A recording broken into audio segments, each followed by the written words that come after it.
Welcome again to Ham Radio Perspectives. I'm Quinn, K8QS. And I am Tom, WA9TDD.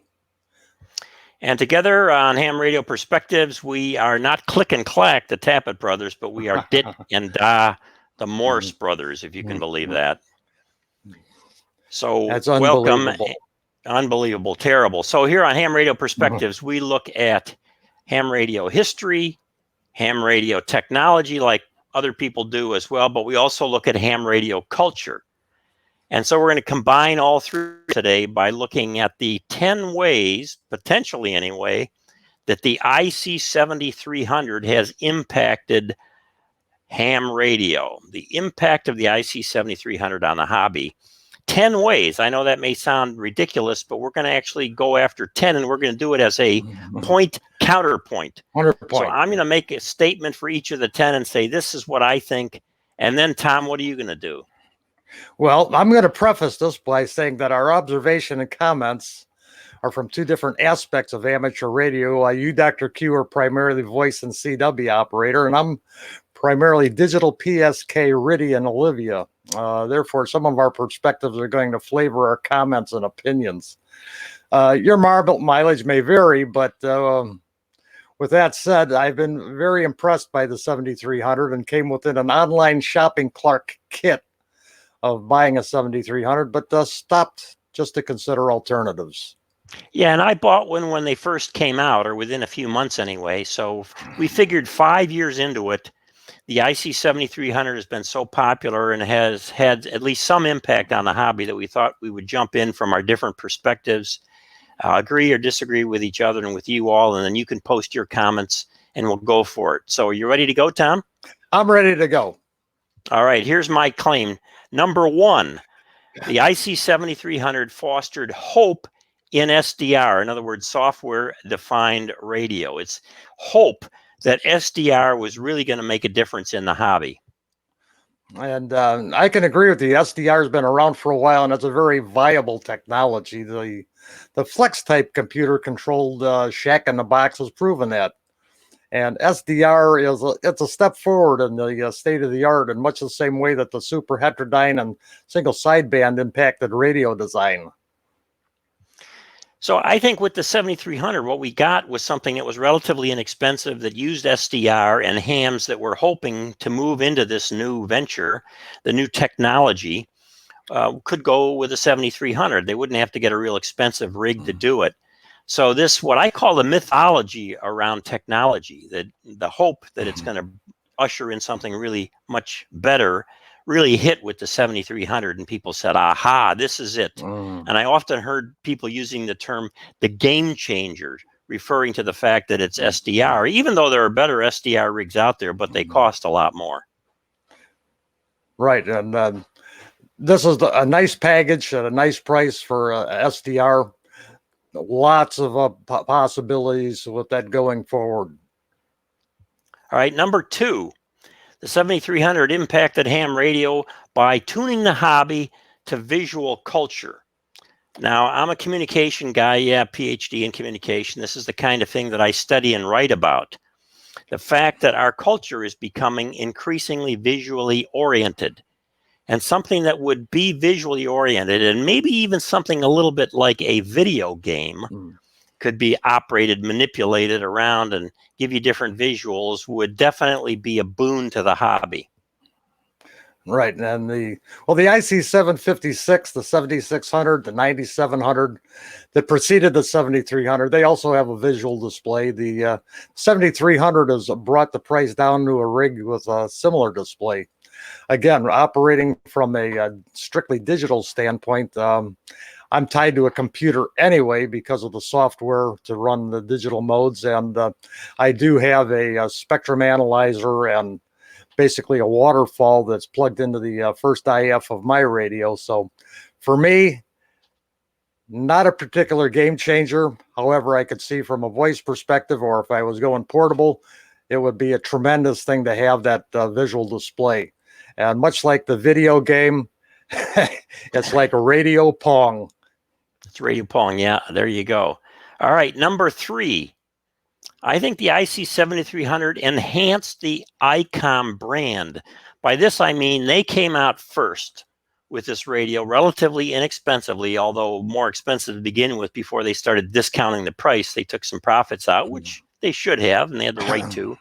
But still, I think it brought in ICOM in a special way. I have always been a Kenwood fan. I trusted Kenwood. I liked Kenwood.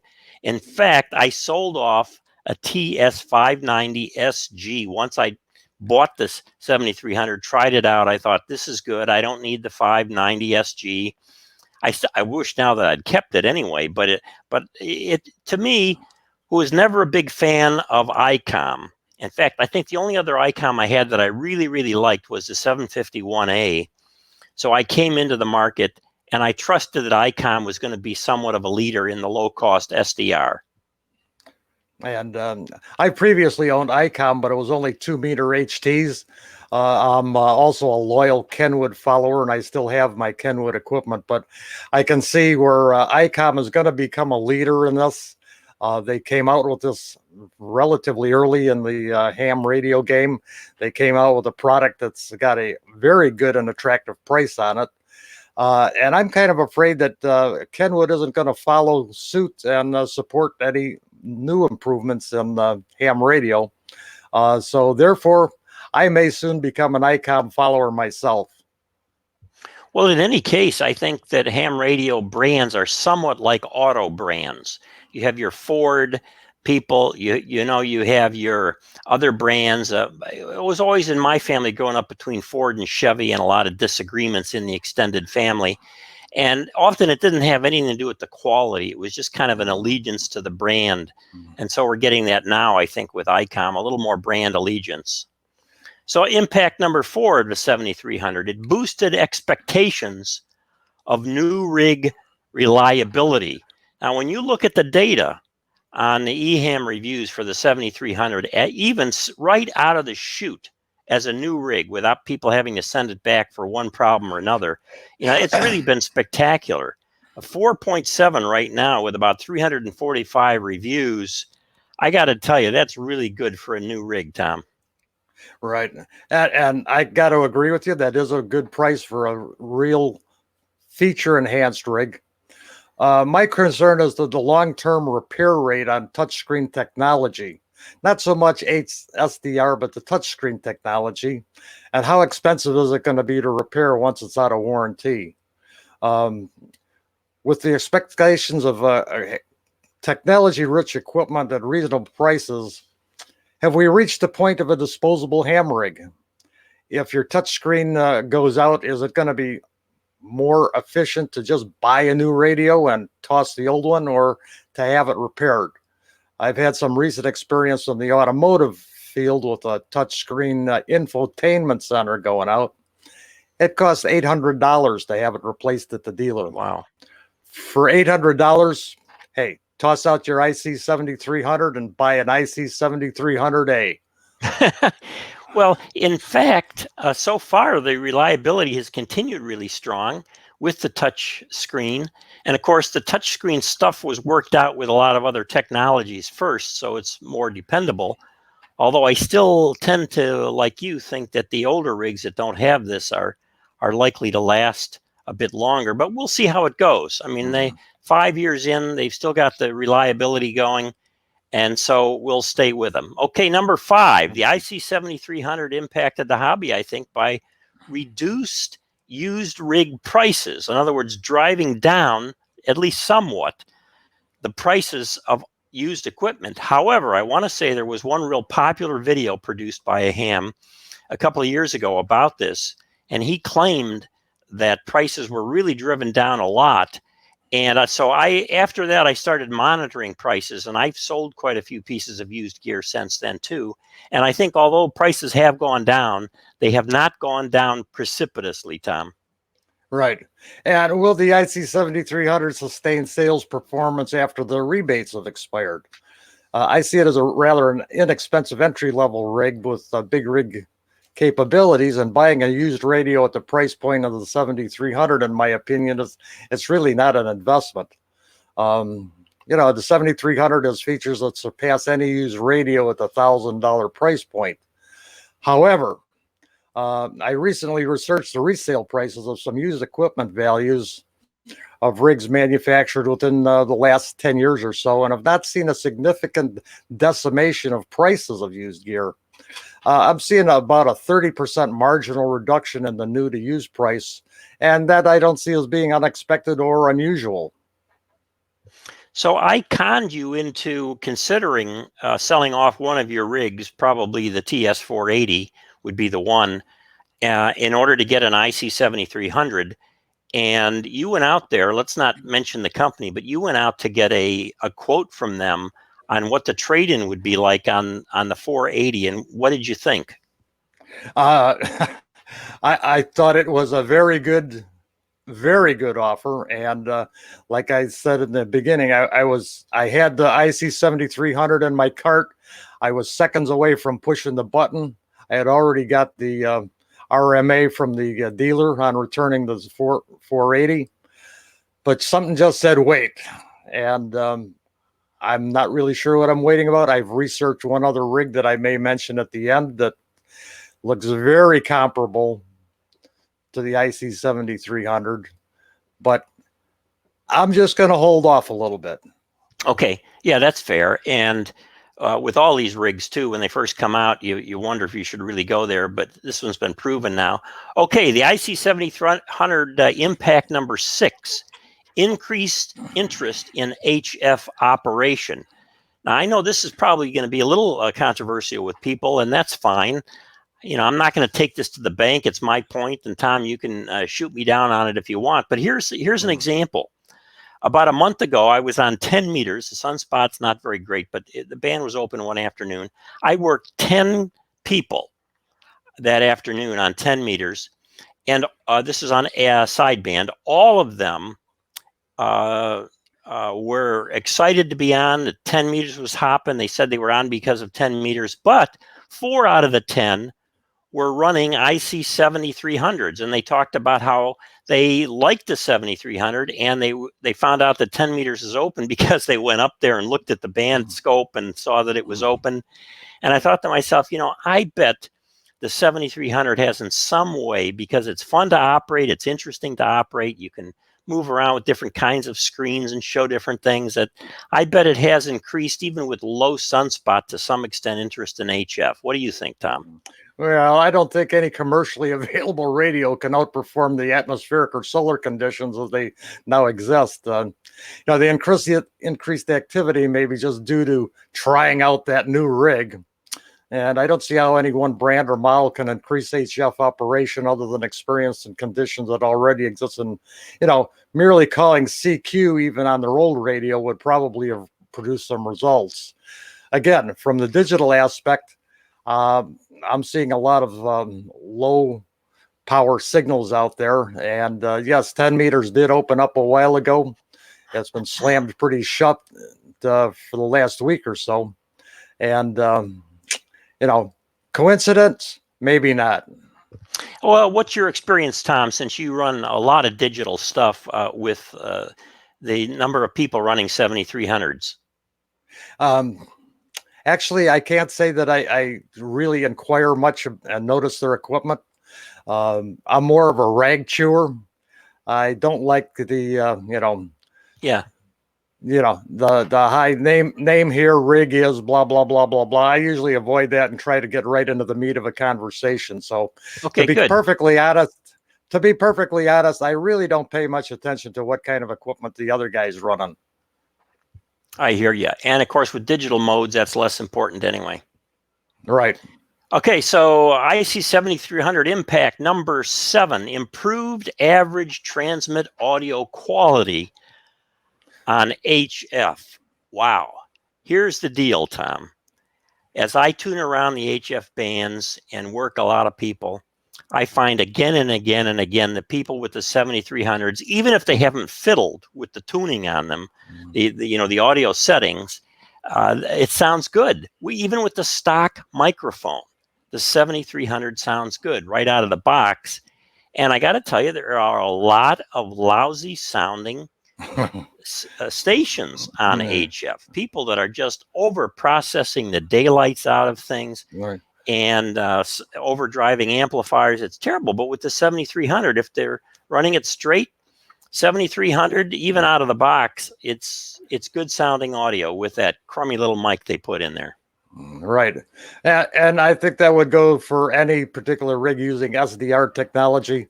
I've used SDR technology for quite a number of years now in applications such as weather satellite imaging processing. And I can agree with this. SDR technology has vastly improved the dynamics of audio processing. The fact that you can go in and do software that tweaks the high end, the low end, the range, everything is just incredible. And it leaves the conventional type of audio processing with filters just totally in its dust. Okay, here we go to number 8. The IC7300 Impact number 8 has fostered interest in rig-based owners groups. Okay, these groups online, we don't know how many total number of 7300s have been sold. You hear guys online saying it's 30,000 or this or that, who knows? But the fact of the matter is that with this rig coming out there as SDR, as with different settings that you can do and options and interconnection with different things, people have gotten very interested in the rig-based owners groups. So you see here with the Facebook group, for example, they've got just under 10,000 people signed up. That's remarkable. And the IO discussion group has got around over 5,000 people.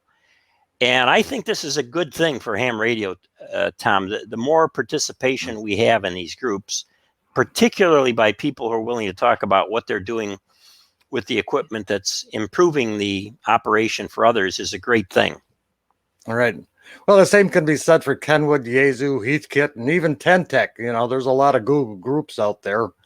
And you had mentioned previously that user communications without having groups about how to fix problems, get old parts, et cetera, et cetera.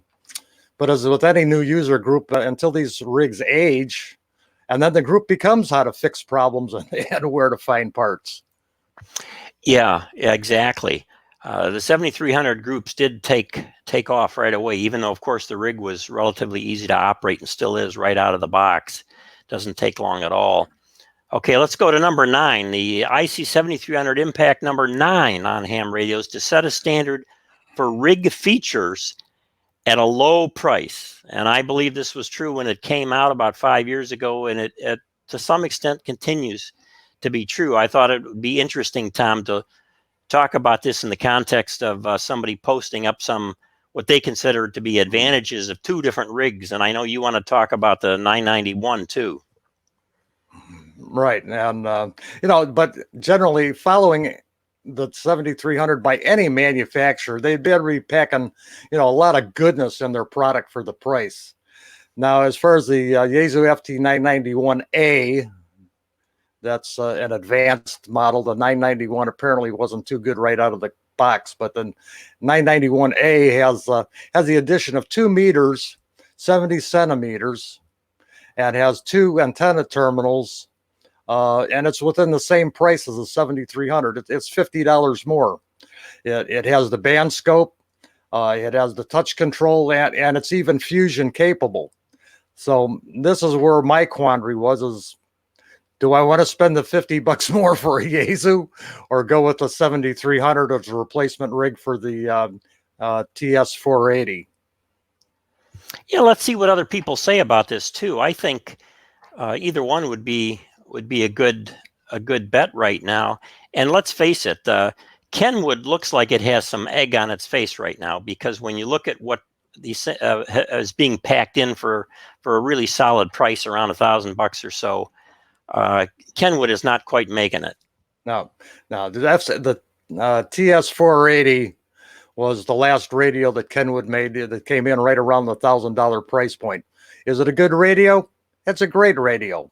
Does it have all the bells and whistles? Yeah, to some extent. Do I want to trade it in on a newer rig? More than likely. Basically, the design is 10, 15 years old.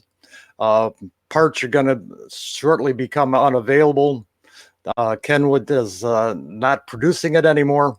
So at some point in the near future, yes, I'm going to be looking for a new rig, but I'm also going to be looking for something that's got the features of the 7300 or the IC 991. Yeah, the FT 991. I'm Okay, sorry, buddy. FT, yeah. Yeah, let's go on to impact number 10, our culminating impact here.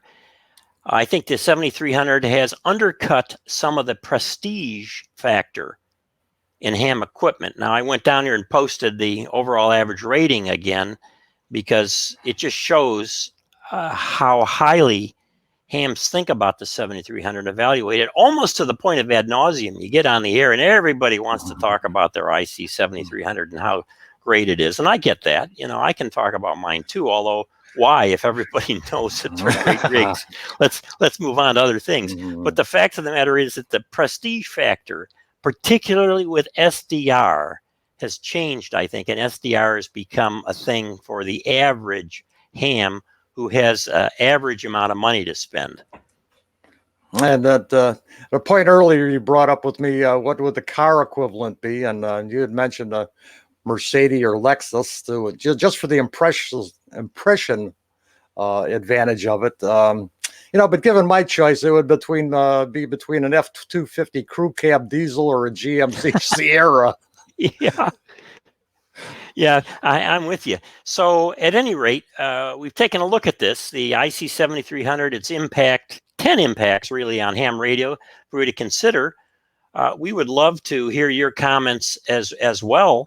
So maybe post your comments below, or depending on wherever you're viewing this in a different ham interface and different websites, you can post comments there. Let us know what you think. And we want to give special thanks here from Ham Radio Perspectives to our people who have really helped us with this. You know, on audio, we've had Direct Sample, Quality Control, Mona Band. She's great, isn't she, Tom? Oh, she's a wonderful old lady.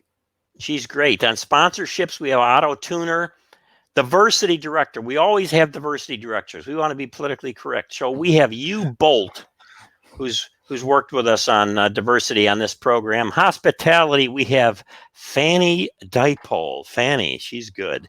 And on the board, we have Ria Moat. So I'm Quinn, K8QS. Please subscribe. And I'm Tom, WA9TD. And as far as the credits go, let's not forget Dolly Madison, who brings those wonderful donuts. Oh, Dolly is terrific. Dolly, we love you, baby. 73.